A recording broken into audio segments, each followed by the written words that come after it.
Hello everyone, तुमच्या friend लिस्टमध्ये जर कोणी 12वी पास असेल तर त्यांना व्हिडिओ नक्की शेअर करा। सध्या इंडियन कोस्ट गार्डमध्ये नाविक जनरल ड्युटी पदाची भरती होत आहे।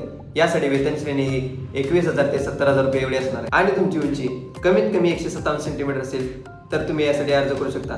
तसेच ज्यांचे 12वीला गणित आणि भौतिकशास्त्र हे विषय होते ते यासाठी अर्ज करू शकतात। यामध्ये अर्जाची फीस ही जनरल आणि ओबीसीसाठी 300 रुपये असणार आहे, तर एससी एसटी साठी कोणतीही फीस नसणार आहे। आता या भरतीची प्रोसेस पुढील प्रमाणे असणार आहे। सुरुवातीला तुमची एक रिटन एक्झाम होते, यामध्ये पुढील विषय राहतात। यानंतर एक असेसमेंट ॲडेबिलिटी टेस्ट होते आणि हे झाल्यानंतर तुमची फिजिकल एक्झाम होते।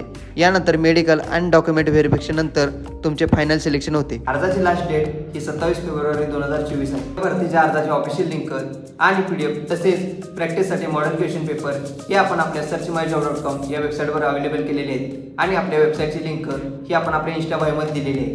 तुमच्या 12वी पास मित्रांना हा व्हिडिओ नक्की शेअर करा आणि व्हिडिओ आवडल्यास आम्हाला फॉलो करायला विसरू नका।